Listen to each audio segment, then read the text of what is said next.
Have you heard the whistle of a train in the middle of the morning and felt an inexplicable chill?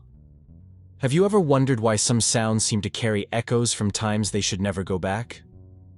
What happens when a locomotive refuses to accept that his journey has come to an end? There is a railway line in Waxahachie, Texas, which should have been disabled for over a century. But a few nights, when the fog down over the cotton fields and the southeast wind blows, you can still hear the familiar noise of the rails singing. The problem is that there are no more trains passing by, at least not trains that should exist. Good night, travelers of darkness. I am Sam Houston, and during my years serving the great state of Texas, I witnessed things that challenge human reason. As governor of Tennessee and defender of Texan independence, I traveled every corner of this blessed land, but some experiences remain recorded in my soul like red, hot iron. Tonight, I share with you the most disturbing stories I've ever collected on Waxahachie's Spectral Train. Reports that came to me through farmers, travelers, and even my own soldiers. Stories that were told in whispers around bonfires by men who swore through the Bible that each word was true. If you believe in ghosts or not, it doesn't matter. What matters is that there is strength in this world that our mind cannot understand. And the Spectral Train is one of them. Prepare yourself, because the night is long and the rails extend further than they think. My name is Jeremiah Blackwood, and I was a driver of the Houston and Texas Central Railway for 15 years. I knew every curve, every bridge, every mile of rail between Houston and Dallas as the palm of my hand. But it was on a cold October night that my life changed forever. I was driving the last cargo train of the night, carrying cotton and cattle to Dallas. The locomotive was a beautiful machine, all in black with gold details, and I treated her like my own daughter. Her boiler sang a soft melody when heated right, and the steam she released formed beautiful designs against the starry sky. It was almost 2 in the morning when we passed Waxahachie. The city slept, only a few windows still lit here and there. I was blowing an old war song when I noticed something strange on the tracks ahead. A figure stopped right in the middle of the line, immovable as a statue. I pulled the emergency brake hard, the metal against metal creating sparks that illuminated the night as fireworks. The train stopped just a few meters from the figure. I grabbed my flashlight and got out of the cabin, my heart beating hard on my chest. He was a man dressed in an old man-made uniform, much older than anything I had ever seen. His skin was pale as sour milk, and his eyes, Jesus Christ, his eyes were completely black. No iris without pupil, just deep darkness. "You're late," he said in a voice that seemed to come from inside a well. "The time must be fulfilled." I tried to answer, but the words refused to get out of my throat. The man began to walk toward my locomotive, his steps making a metallic sound against the rails, as if his boots were made of iron. "This is my line," he continued. "My responsibility, and you are on my way." I ran back to the cabin and accelerated the train as much as I could. When I looked in the mirror, the man was still standing in the same place, but now a smile that showed completely black teeth like coal. I arrived in Dallas 3 hours late, shaking like a leaf in the wind. I told the story to my supervisor, which just laughed and said I should have drunk too much. But I knew what I had seen. 2 weeks later, I received the news. Another driver, Thomas McKee, had suffered a fatal accident just where I found that man. His locomotive derailed without explanation, as if something had pulled the tracks out of place. Thomas was found dead in the cabin. But the stranger is that there were no external injuries. Just an expression of absolute frozen terror on his face. I knew I had to find out the truth. After Thomas's funeral, I returned to the scene of the accident. The workers had already noticed the rails and cleaned the wreckage, but there was something different in the air. A smell of hot iron and coal, even without any train nearby. It was then that I found the diary hidden under one of the sleepers. The pages were yellowish and the words poorly readable, but I managed to decipher enough to understand the truth. The diary belonged to a driver named Silas Moorcock, who worked on that line in 1838. According to his notes, Silas was obsessive with punctuality. He believed that delaying a train was a deadly sin, that the responsibility to keep the schedules was sacred. At his last entrance, Dated October 31st, 1838, Silas wrote, "The schedule should be kept at any cost. If I fail, I will be back to ensure that no one else fails. The rails are my church, the locomotive my altar, and the punctuality my religion." That same night, Silas died when his locomotive exploded during a storm. He was trying to maintain the schedule despite the dangerous conditions. Your body was never found. Now I understand. Silas never accepted his death. He continues to make his shifts, ensuring that all the other drivers fulfill the times he considered sacred. And if you do not fulfill, well, he finds a way to replace him permanently. I stopped working in that line the following week. Some have called cowardice, but I call common sense. Because sometimes, in the quiet of the night, I still hear the whistle of that ghost locomotive echoing through the fields. And I know Silas Moorcock is still there, checking his schedules, waiting for the next driver who dare to be late. Jeremiah Blackwood's words still echo in my mind like the sound of that ghost train. But this is not the only story that came to my ears about Waxahachie's cursed rails. A young farmer named Nathan Cross shared with me an account that froze my Texan blood. "Mr. Houston, my family has had lands in Waxahachie for 3 generations. We know each tree, every stream, every stone of this region. But never, in our history, we witnessed something like what happened on the night of March 15th. I was taking care of a sick cow in the stable as I heard the family sound of a train approaching. It seemed strange to me, because the last night train had spent 2 hours ago. I went out to check, and it was then that I saw something that still makes me wake up in cold sweat. The approaching locomotive was not as any I had ever seen. It was completely black, with no identification numbers, without lights, except for a strange and greenish shine emanating from the windows. The smoke that came out of the chimney was not white as it should be, but from a dark gray that seemed to absorb the moonlight. The most disturbing were the passengers. Through the blurry windows, I could see silhouettes sitting in perfect immobility. They didn't talk. They didn't move. They just stared forward like wax dolls. The train slowly passed through my property, the sound of the quieter rails than normal, as if floating a few centimeters above the rails.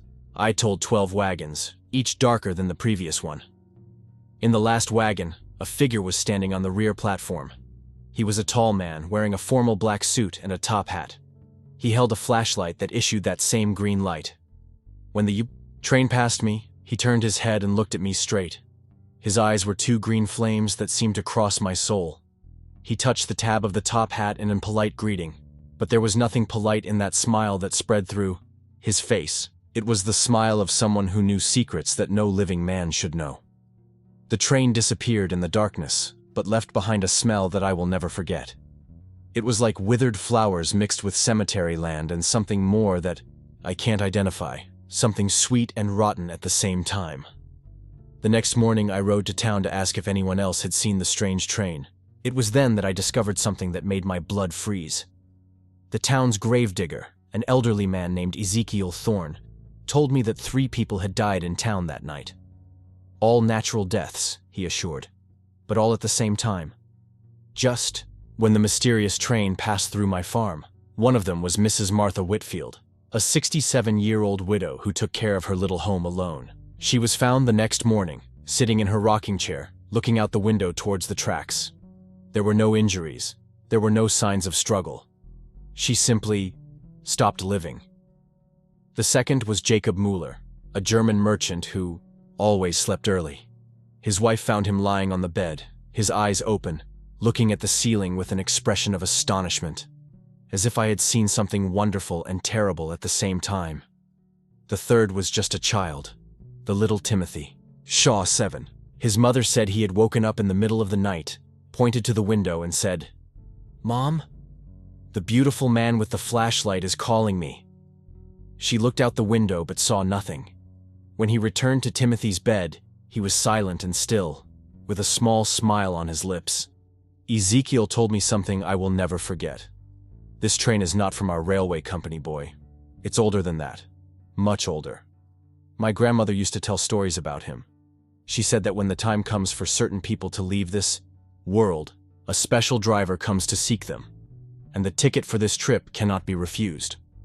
I tried to rationalize what I had seen. Maybe it was just an ordinary train that I didn't recognize in the darkness. Perhaps the deaths were just coincidence. But a few nights later, I received a visit that changed my perspective forever. It was almost midnight when they knocked on my door. I opened to find the same high black man he had seen on the train platform. He was standing there, perfectly polite, holding his top hat in his hands. "Good night, Mr. Cross," he said in a soft voice that seemed to whisper secrets. "I apologize for the late time of the visit, but I have a business to discuss with the Lord." I tried to close the door, but I found that I couldn't move. It was as if my muscles had become stone. "Don't worry," he continued. "I didn't come to pick him up tonight. I came to make a proposal. You saw something you shouldn't have seen. But instead of punishing your curiosity, I would like to offer you an opportunity." He extended a golden card that shone with that greenish, familiar light. "This is a special ticket, Mr. Cross, valid for any date you choose. When you decide you are ready for the final journey, just hold this card and wait for the next train. It will be much more comfortable than the usual alternatives." I finally managed to find my voice. I don't want that." He smiled, revealing perfectly white teeth that seemed to shine in the darkness. "Of course it doesn't want to. Not yet. But there will be one day, Mr. Cross. One day when the pain will be too much, or the very deep tiredness, or unbearable loneliness. That day you will remember this conversation and be grateful to have a choice." He placed the card on the doorway and touched his top hat's tab again. "Until we meet again, Mr. Cross, and we will meet. All passengers eventually embark on my train." He turned and walked toward the darkness. When it arrived where the rails should be, it simply disappeared like smoke in the wind. The card was there for 3 days. It was beautiful, gold with elaborate inscriptions that seemed to change when I was not looking directly. In the center, it was written in elegant letters: "Eternal Railway, courtesy ticket, valid for 1 trip only, destination, beyond." On the 4th day, I woke up and the card was gone. I searched everywhere, but it was as if I had never existed, except for one thing. In the doorway there was a mark burned in the exact card format, engraved in the wood as if made by iron. "This brand is still there, Mr. Houston. And sometimes on darker nights she shines with a weak light, as if I was reminding me that the offer is still standing." Since then, I hear the ghost train passing a few nights. And every time I hear, I tell how many whistles he gives. Because local legend says that when you hear 5 followed whistles, it is your turn to board. So far, I've never heard more than 4. Young Nathan's courage to share his supernatural experience impresses me deeply. But there are even more witnesses of the dark mysteries that surround the Waxahachie rails. One is Margaret Sullivan, a woman of unshakable faith whose experience tested her beliefs in unimaginable ways. Mr. Houston, my husband Patrick, and I came from Ireland in search of a better life in Texas. We are devout Catholics, and since we arrived in Waxahachie, we have never lost a Sunday Mass. Our faith has always been our strength, but it was tested in a way that I never imagined possible. It all started when I accepted the work of taking care of the small railway station during the nights. The payment was good, and someone needed to keep the station clean and organized for the first trains of the morning. It was a simple job: sweeping the floors, cleaning the windows, checking if everything was in order. The first weeks were quiet. I took my rosary and prayed as I worked, finding peace in the silent routine. But in the 3rd week of June, things started to change. It was one Thursday, around 1 in the morning, when I heard voices from the platform. That was strange because the last train of the night had left 2 hours ago. I went out to check and found something that challenged everything I believed. There were people on the platform, at least 20 of them, all dressed in clothes of different eras. Some wore elegant Victorian dresses, others simple work clothes. There were men in suit and top hat, women with delicate shawls, even some children. But they were not living people. I could see through them, as if they were made of silver mist, and they were all kneeling, praying in silence. My first instinct was running, but then I heard something that changed everything. It was the sound of dozens of voices whispering the Ave Mary in perfect harmony. The same rosary that I prayed every Night, the same words that brought comfort to my soul from childhood. One of the figures, an elderly woman with a black shawl over her head, looked up and looked at me straight. She smiled, a gentle smile, full of peace, and made me motion to join them. Against all my self-preservation instincts, I slowly approached. The spectral figures opened in a circle, creating a space for me. I knelt between them, my hands shaking as I held my rosary. We started praying together. His voices were like the wind through the soft and comforting trees. There was no fear, just a deep feeling of peace and communion. It was as if all the barriers between life and death were temporarily suspended, allowing our souls to connect. In prayer, we pray for an entire hour. During this time, I learned your stories without any word being pronounced. It was as if his memories flowed directly to my mind. The elderly woman was called Catherine O'Brien. She had died in 1842 during a yellow fever epidemic while taking care of orphans in the city. She kept coming back every night to pray for the lost souls passing through the tracks. There was a young soldier named William Hayes who died in the War of Mexico in 1847. His last letter home never came to his destination, and he would return to pray for his family, hoping his prayers would reach where his words failed. One of the children, a girl named Sarah Jane, was only 8 years old when she died of pneumonia. She prayed that her mother would stop crying and find peace. Each had a story, a reason to continue coming to that sacred place where the living and the dead were in common prayer. When we finished our rosary, Catherine got up and came to me. His spectral hands touched mine, and I felt a feeling of warmth that had nothing to haunt or terror. "Thank you, daughter," she said, in a voice that sounded like distant echoes. We had not had a living soul for a long time joining our prayers. His faith brought light to our darkness. "Why do you pray here?" I asked, finally finding my voice. "Because this is a place of passage," explained William, the young soldier. "Many souls pass by, lost and confused on their journey to the next world. Our prayers help them find their way." "And the train?" I asked. "The train that everyone talks about?" Catherine and William exchanged dark looks. "This is another type of driving," said Catherine. "There are those who help the souls to move on, and there are those who collect souls for other purposes. Our prayers protect the innocent of the one who collects." Before I could ask more questions, I heard the familiar sound of a train whistle in the distance. But this was different from normal. Deeper, darker whistles, with a quality that made my soul shudder. All spectral figures rose immediately, forming a protective circle around me. They began to pray more intensely, their voices rising into a song that seemed to create a light barrier around us. The approaching train was different from what Nathan Cross had described. This was a blood red with golden details, and its windows shone with an intense amber light. I could feel a malevolent presence emanating from him, something that made my skin shiver and my stomach turned. The train stopped right in front of the station. The first car's door opened, and a figure descended. He was a man dressed in driver clothes, but there was something terribly wrong with him. His skin was deep red, his eyes were like lit embeds, and when he smiled, he revealed sharp teeth like razors. "Lost souls," he said in a voice that sounded like iron being dragged on stone. "You are delaying the heavenly schedule. It's time to board for your final destination." Catherine stepped forward, brave. "These souls are under divine protection," she said. "They chose to stay to serve the Lord. You have no power over them." The demonic driver laughed, a sound that echoed through the night like breaking glass. Divine protection? From a group of ghosts and a scared Irish? What's interesting? He began to walk toward us, and with each step, flowers withered and the grass darkened around his feet. But as it approached our circle of prayer, something extraordinary happened. A golden light began to emanate from the center of our group. It was not a physical light, but something deeper.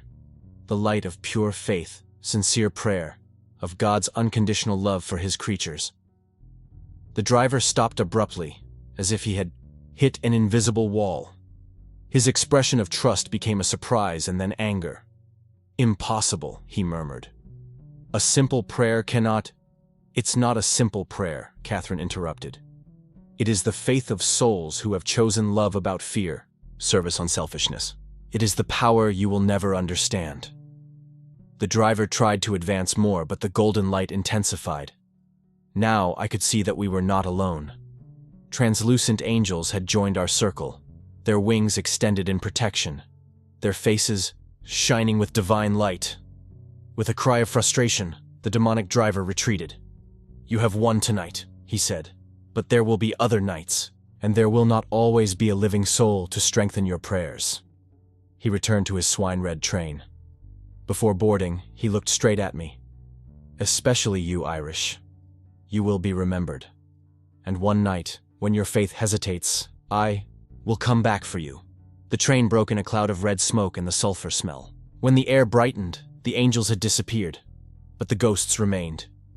"Do you face this every night?" I asked, still shaking the experience. "No, every night," said William. "But often enough. That's why we continue here, praying, keeping the vigil. Someone needs to protect the innocent souls of the one who collects the Dark Master. Since that night, I have joined spectral prayers whenever I can. I found that my presence, a living soul full of faith, significantly strengthens its prayers. Together we created a sanctuary of light amid the darkness that surrounds the tracks.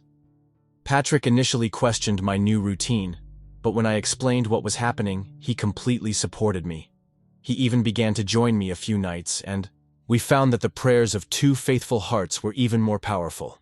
Mr. Houston, I know that this story may seem impossible to some, but I swear on the Holy Virgin that every word is true. There are strengths for both good and evil operating in this world, and sometimes we are called to take a position.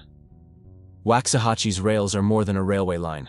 They are a spiritual battlefield where souls fight for light against darkness. And as long as there are people willing to pray, believe, and vigil, light will always prevail. But beware, Mr. Houston. If you ever hear the whistle of that swim-red train, start praying immediately. Because the demonic driver is still out there, collecting souls to his dark master. And he never forgets a face. Margaret Sullivan's spiritual courage in the face of supernatural evil is truly inspiring. But not everyone who finds the spectral train has the strength of faith to protect them. Some find out too late that curiosity can be a trip only for unimaginable destinations. Mr. Houston, my name is Dr. Edmund Ashworth, and I am, or was, doctor and man of science. I say it was, because after what happened, I'm no longer sure if I still belong to the living world. I arrived at Waxahachie in the summer of 1856 to establish a medical clinic.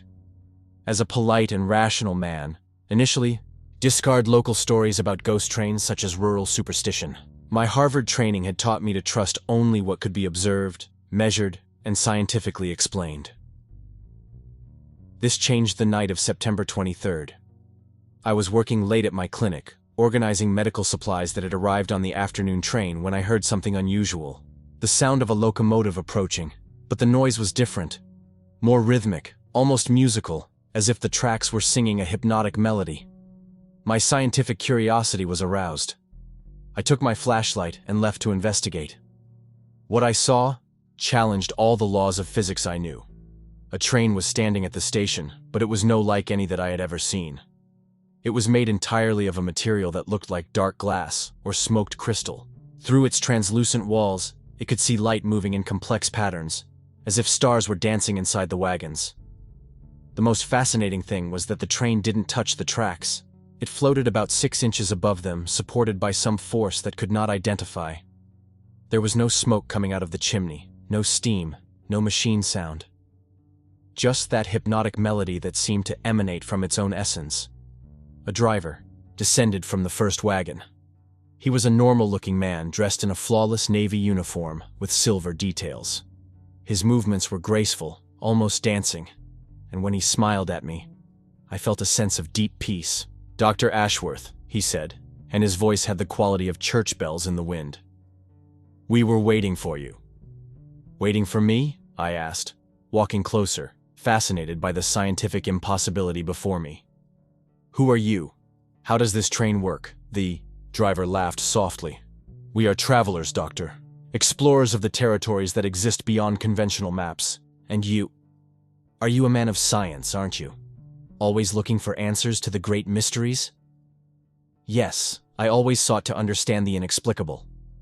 Then you will understand the value of what we are offering, he said, gesturing to the crystalline train. A chance to explore dimensions that your earthly science doesn't even imagine. Discovering secrets that would make Harvard's greatest minds look like children playing with building blocks. I should have felt fear. Any sensible person would have run. But the scientific curiosity you have always defined to me spoke louder. What kind of secrets? The driver extended his hand, and when I caught her, I felt an electrical feeling go through my body. Come with us, Doctor. Just a short trip. We will show wonders that exist in the spaces between the stars, knowledge that will transform your understanding of reality. Before I could think rationally about the consequences, I found myself going up on the train. The interior was even more extraordinary than the outside. The walls were transparent, but through them could see not Waxahachie's family landscape, but whole galaxies spinning in cosmic ballets. The seats were made of a material that seemed solidified cloud, comfortable beyond the description. Other passengers were already sitting, men and women from various eras and countries, all with the same expression of ecstatic fascination in their faces. Welcome to the Transcendental Express, Dr. Ashworth, the driver said as the train was beginning to move. Get ready for a journey that will expand your mind beyond any border you have ever imagined. What followed challenges any proper description. We traveled through dimensions where mathematics became music, where thoughts took on physical form and danced around us as living creatures. I saw entire civilizations that existed in unique points of light, universes where time flowed backwards, worlds made entirely of crystallized dreams. I met the other passengers.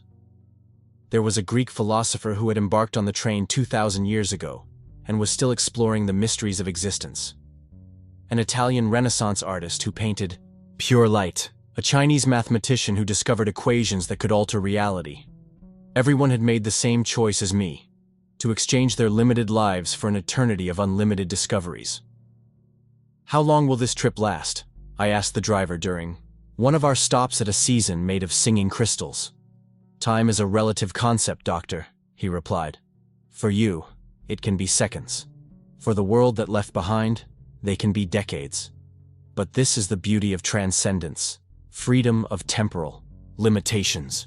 It was then that I began to suspect that I had made a terrible mistake. What if I want to go back?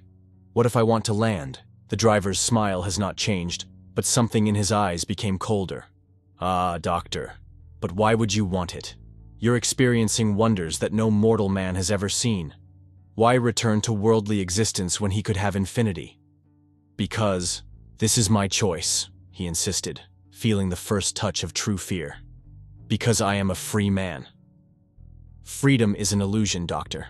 You made your choice when you voluntarily boarded. Now you are part of our Eternal Explorers Collective. I tried to get up, but I found I was glued to my seat. The other passengers turned to look at me, and now they could see that their eyes were empty, as if their souls had been drained, leaving only animated bark by insatiable curiosity. Don't worry, said the Greek philosopher with a distant echo voice. Resistance is natural at the beginning. Soon, you will accept that eternal search for knowledge is superior to limited existence. I passed what they seemed to be fighting my invisible arrest, watching cosmic wonders that gradually lost their fascination as I realized they were only elaborated distractions. The train was not an exploration vehicle. It was a mobile prison, collecting curious minds and keeping them captive on an endless journey. But something interesting happened during my fight. My determination to escape, my attachment to humanity and mortal life, created a kind of spiritual anchor. While the other passengers had surrendered completely, I kept a small part of my essence connected to the world I had left. And it was this connection that eventually allowed me to do something that the driver didn't expect. During one of our stops in a dimension where gravity flowed like water, I was able to concentrate all my willpower in a single moment of challenge. I shouted a single word with all the passion left in my soul. No! The train shuddered. The crystal clear walls cracked slightly. For a brief moment, I could see through the illusions and realized that we were actually circulating through the same tracks in Waxahachie, trapped in an infinite loop of time and space. Impressive, said the driver, his benevolent mask finally falling. Very few can maintain their individuality for so long. But until you will eventually succumb. Everyone succumbs. Maybe, I admitted, but not today. And then I used my last reserve of humanity to do something desperate. I broke the crystalline window with my chair and threw myself out of the running train. The fall should have killed me, but instead I woke up on the station platform on Waxahachie, with the dawn light shining on my face. My flashlight was still on my side, as if I had fallen for just a few minutes. But when I looked around, I realized that something had changed fundamentally. The passing people could not see me clearly. When I tried to touch solid objects, sometimes my hand passed through them. My reflection in the mirror was opaque, translucent. I had come back, but not completely. Part of me was still on the train, traveling through impossible dimensions. And part of the train had come back with me. I now exist in a state between worlds. During the day, I can almost work normally, although people tend to forget conversations they have with me. But at night, especially when the moon is dark, I am pulled back to that crystalline reality. I can still hear it sometimes. The Transcendental Express circulating through Waxahachie's tracks on his eternal journey. And I know that the driver is still there, collecting curious souls, offering infinite knowledge in exchange for finite humanity. This is my warning, Mr. Houston. Beware of knowledge offers that seem too great to be true. Curiosity is a wonderful human virtue, but when it becomes obsession, it can lead to destinations from which there is no complete return. And if you ever come to a dark crystal train floating on the tracks, offering to show you the secrets of the universe, remember my story, because some questions are better left unanswered, and some knowledge have too high to pay. I paid this price, and now I live forever among worlds, a ghost of my own curiosity. And so, my dear listeners, we reached the end of our journey through Waxahachie's haunted tracks. 4 stories, 4 different destinations, all connected by the same rails that cut the heart of Texas as an iron scar. Machinist Silas Moorcock, condemned for his obsession with punctuality to be watched forever, the times of the living. Farmer Nathan Cross, tempted with a gold ticket for a final journey. Devotee Margaret Sullivan, finding that faith can be a powerful weapon against the forces of darkness. And Dr. Edmund Ashworth, whose scientific curiosity led him to a state between life and death. Each of them teaches us something about human nature, our desires, fears, and obsessions. Waxahachie's Spectral Train is not just a haunt, it is a mirror that reflects our own souls. During my years serving Texas, I learned that this land is old and has its own memories. Iron rails may have been built by man, but they follow ways that are much older, spiritual roots that existed long before the first settlers came to these plains. A few nights when I ride the dusty roads of Texas, I still hear the distant echo of those ghostly whistles, and I wonder how many other souls are traveling in those spectral trains, each attached by their own obsessions and choices. The lesson, my friends, is simple. Beware of what they want, as they can get just that. The driver wanted eternal punctuality, and obtained it. The farmer was tempted with an easy way out of his pain. The woman of faith found an eternal purpose in her prayers. The scientist sought infinite knowledge and found that infinity can be a prison. Waxahachie's rails are still there, cutting the Texan landscape under infinite skies. And the spectral trains still run over them, carrying their mysterious loads through the night. If you spend there someday, pay attention to the sounds of the night. Because sometimes, only sometimes, you can hear the call of a locomotive that should never exist. And if you hear this call, well, remember these stories. Remember that not every journey has a destination you would like to reach. Iron rails can lead to many places, but some paths are better not followed. Some trains carry passengers that never land, and some trips do not have a ticket back. This is the truth about Waxahachie's Spectral Train, told you by Sam Houston, a man who saw both wonders and horrors in this great land of Texas. Keep your souls safe, keep your faith strong, and always remember that some whistles in the night are better ignored. If these stories of the haunted tracks of Texas touched your soul in any way, if you made you question the mysteries that surround our existence, then our journey together was successful. Texas is a land of stories, and each story deserves to be told and remembered. Subscribe to our channel to continue exploring the darkest and more mysterious songs in Texan history. There are many other stories waiting to be told, many other mysteries, to be unveiled in the vast plains and old cities of this state we call home. Until we meet again under the stars of Texas, keep their lanterns lit and their ears attentive. Because the story never really dies. It just expects the right time to be told again. And remember, when they hear the distant whistle of a train in the dead of night, it may be better not to investigate very closely. Some mysteries are better, appreciated at a distance. Good night, shadow travelers. May your dreams be free of spectral rails and ghostly whistles.